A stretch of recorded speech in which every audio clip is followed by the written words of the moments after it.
giờ mời tay cung giỏi nhất của học đường. Mời Dương tử Devadatta vào đấu trường. Dương tử Devadatta. Dương tử Devadatta. Dương tử Devadatta. Dương tử Devadatta. Thần thiếp dám chắc với hoàng hậu, Devadatta của thần thiếp sẽ dễ dàng bắn trúng. Không có chuyện gì có thể làm khó được nó đâu, vì nó rất lợi hại. Ta cũng có nghe nói. Dương Túc đã nói cho ta biết thằng bé luôn giành phần thắng.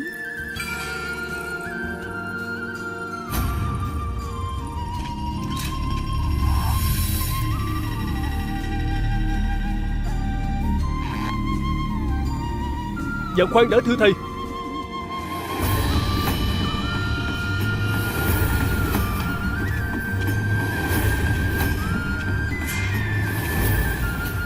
Xin lỗi thưa thầy. Đem loài chim có miệng mà không thể nói để làm tiêu bắn thì có hợp lý không? Chúng ta mượn đó để trắc nghiệm trình độ bắn cung của cung thủ. Chẳng lẽ thái tử có kiến nghị gì hay hơn sao?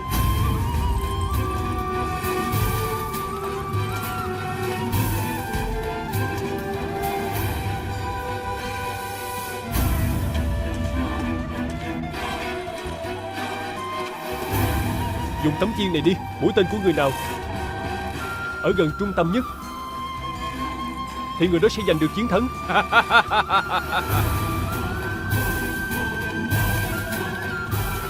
Khi ra trận chúng ta không bắn những thứ chén nồi gáo chậu đâu em trai.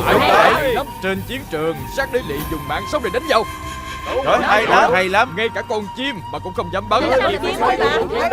Thì đợi địch thủ lấy đầu của ngươi đi. Dũng sĩ thì chiến đấu nơi chiến trường anh họ, chứ không phải là ở đây. Chiến tranh cũng chỉ là bất đắc dĩ mà thôi. Đây chỉ là một cuộc thi thôi mà, lại đem con chim vô tội ra để làm tiêu, như vậy không công bằng. Thật nực cười, ngươi không phải là tiên nhân mà là sát đế lị. Một khi đã tham gia cuộc thi này rồi thì đừng có mà rung tay rung chân nữa. Đúng rồi. Cớ gì phải xót thương những con chim ấy. Cái gì cũng sai được chứ. Nói rất là đúng. Thưa thái tử, có vẻ ngài không thích thú tập luyện binh khí. Sau cuộc thi ta sẽ kiểm tra ngài.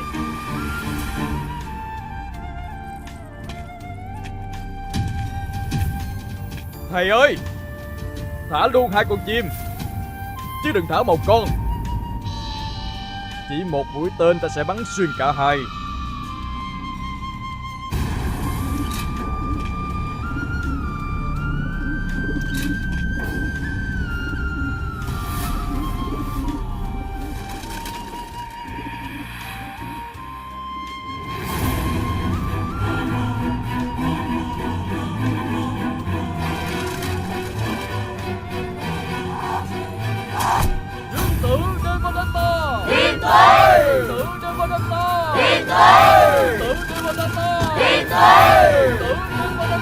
Hoàng hậu điện hạ thấy không, Devadatta là cung thủ xuất sắc nhất trong các dương tử đó.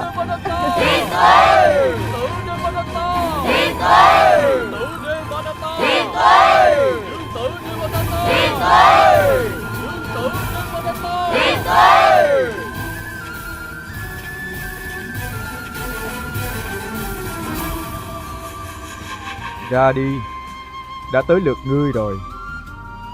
Cứ tưởng tượng tới việc máu tươi dưới làng tên sẽ khiến ngươi thích thú hơn. Ra đi. Siddhartha, đến lượt con rồi.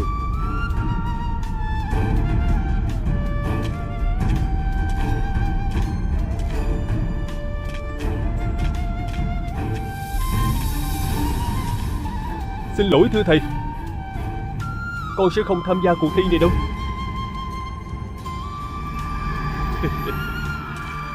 Như vậy thì thưa thầy, cuộc thi coi như kết thúc. Hãy tuyên bố ta là cung thủ giỏi nhất đi. Phải. Dạ phải thưa thầy. Xin hãy tuyên bố anh họ là người thắng cuộc thi này đi. Con sẽ không đem loài chim làm tiêu bắn. Siddhartha, con phải vượt qua cuộc thi. Đó là mệnh lệnh của thầy. Dạ thưa thầy. Nếu như thầy muốn kiểm tra kỹ thuật bắn cung của con, thầy hãy đổi tiêu bằng một thứ khác đi. Đến lúc đó thì con mới tham gia cuộc thi. Được thôi. Được thôi, đúng vậy. Nhưng nếu đổi mục tiêu mới thì độ khó cũng phải tương tự như chim đang bay. Đúng Sao vậy. lại như vậy chứ? Thái tử đang nghĩ cái gì vậy? Sao lại như vậy chứ? Thái tử đang nghĩ cái gì vậy? Khó hiểu quá à.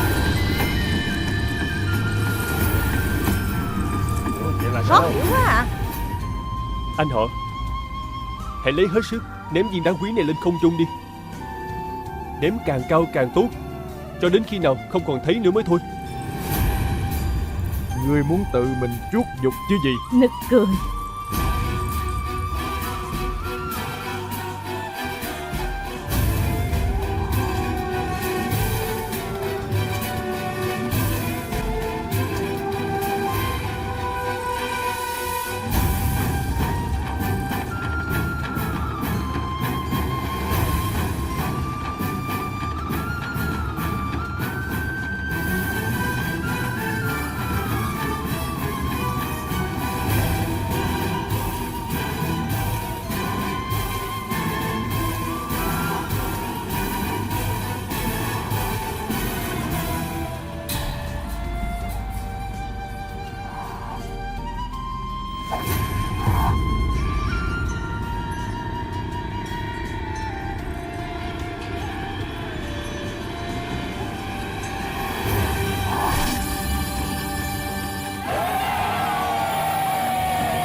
Siddhartha!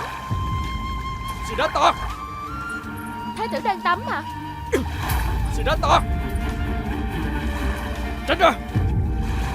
Người muốn khoe khoang sự tài giỏi của mình chứ gì? Sao lại phải làm ra vẻ người phi bạo lực như vậy? Vì để phơi bày sự tàn nhẫn vô đạo của ta đúng không? Nếu như người nói sớm thì ta cũng thà bắn hạt châu chứ không phải là bắn chim.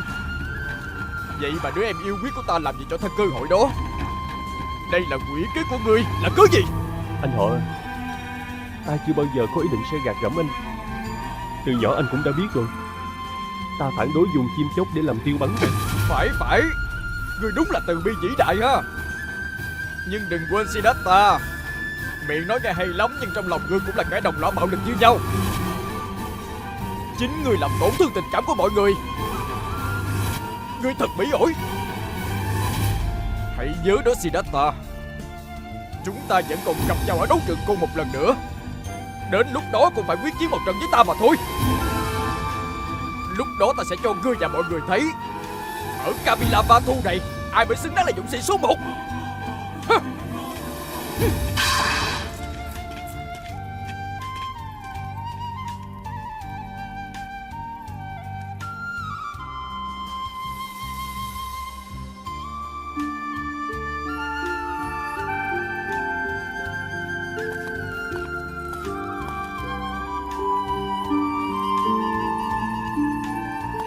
Siddhartha, Phụ Dương, sao cha không cho người gọi con? ta cứ tưởng con đang luyện côn đó chứ. Thì ra con lại đang vẽ tranh à? Màu đỏ nhuộm lên ngón tay của sắc đế lỵ thì rất đẹp, nhưng là màu đỏ của báo đình phủ chứ không phải là màu sơn như vậy. Con hãy nhớ điều này. Ta nghĩ là các đại sư đã dạy cho con thơ ca của Bhagavad rồi. Dạ, con đều đã thuộc hết rồi. Chỉ mới thuộc thôi cũng vô dụng con trai à. Con có làm theo những chuẩn mực của sắc đế lỵ trong sách dạy không mới là quan trọng. Con chưa hiểu ý của phụ dương. Thái độ cự tuyệt với bạo lực của con khiến ta vô cùng trân trọng. Ngay cả con chim cũng không muốn bắn thì làm sao ra trận thiên ngăn diệt địch được chứ. Chỉ có những kẻ yếu đuối mới tuyên dương hòa bình thôi. Con ghi nhớ điều đó. Con là một sắc đế lỵ thì phải làm tròn trách nhiệm của một sắc đế lỵ, có biết chưa? Con là vua của tộc Sakya trong tương lai. Để bảo vệ cho vương quốc của mình, con phải xông pha bao chiến trận. Bao lâu thưa cha?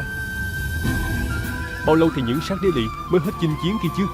Bảo vệ quốc gia, đó là trách nhiệm của họ, con trai à. Lẽ nào chỉ có chiến tranh mới là cách duy nhất thôi sao hả cha?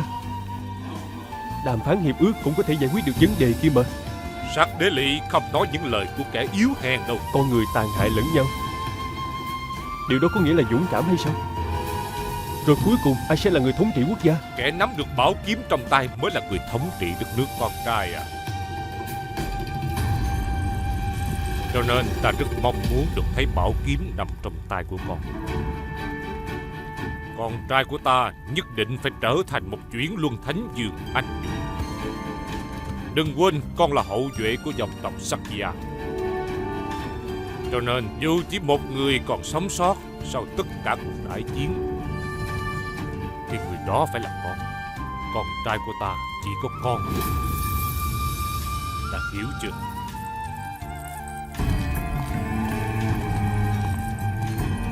Con hiểu rõ giáo nghĩa lời ca Phagava thưa phụ dương. Ý nghĩa vũ trụ trước cuộc chiến của thần Krishna đã vậy. Nhưng mà đến nay thì con vẫn chưa hiểu